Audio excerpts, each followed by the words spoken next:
सबसे पहले तो मैं प्रधानमंत्री प्रचंड जी का और उनके प्रतिनिधिमंडल का भारत में हार्दिक स्वागत करता हूं। मुझे याद है 9 साल पहले 2014 में कार्यभार संभालने के 3 महीने के भीतर मैंने नेपाल की अपनी पहली यात्रा की। उस समय मैंने भारत नेपाल संबंधों के लिए एक हीट फार्मूला HIT दिया था। हाईवेज और ट्रांसवेज। मैंने कहा था कि भारत और नेपाल के बीच ऐसे संपर्क स्थापित करेंगे कि हमारे बॉर्डर्स, हमारे बीच बैरियर्स न बने। ट्रक्स की जगह पाइपलाइन से तेल का निर्यात होना चाहिए। साझा नदियों के ऊपर ब्रिज बनाने चाहिए। नेपाल से भारत को बिजली निर्यात करने के लिए सुविधाएं बनाई जानी चाहिए। फ्रेंड्स, आज 9 साल बाद मुझे कहते हुए खुशी है कि हमारी पार्टनरशिप वाकई में हिट है।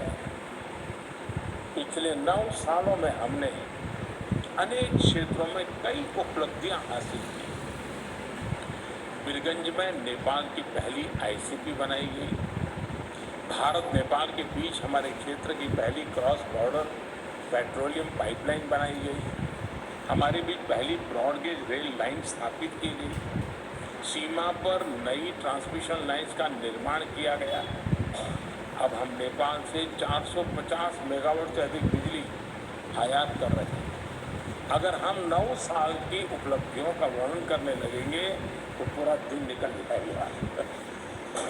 फ्रेंड्स, आज मैंने और प्रधानमंत्री प्रचंड जी ने भविष्य में अपनी पार्टनरशिप को सुपर हिट बनाने के लिए बहुत से महत्वपूर्ण निर्णय लिए हैं।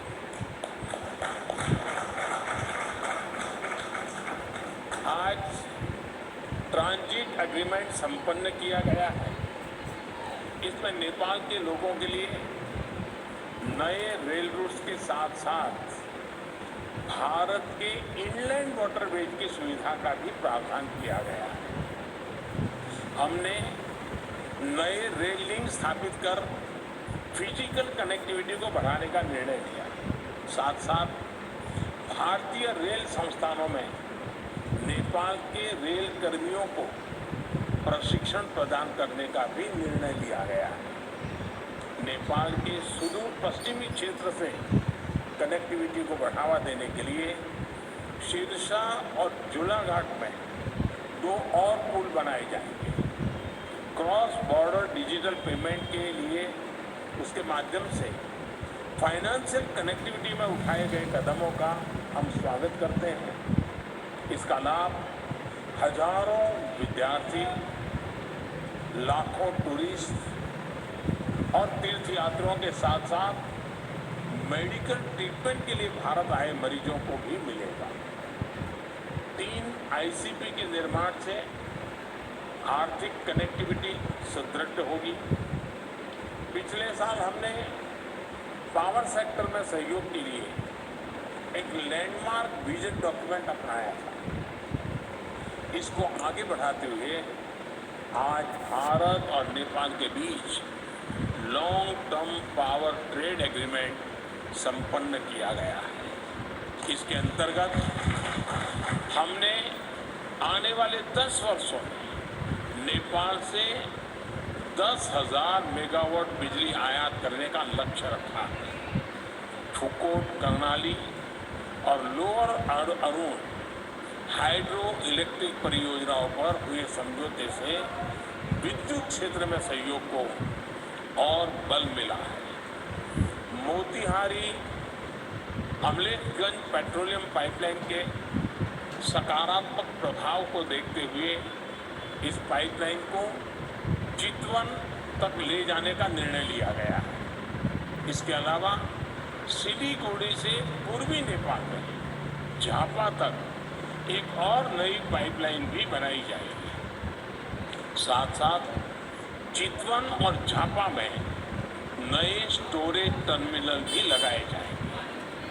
नेपाल में एक फर्टिलाइजर प्लांट स्थापित करने के लिए आपसी सहयोग पर भी हमारी सहमति हुई है। फ्रेंड्स, भारत और नेपाल के धार्मिक और सांस्कृतिक संबंध बहुत पुराने हैं और बहुत मजबूत है।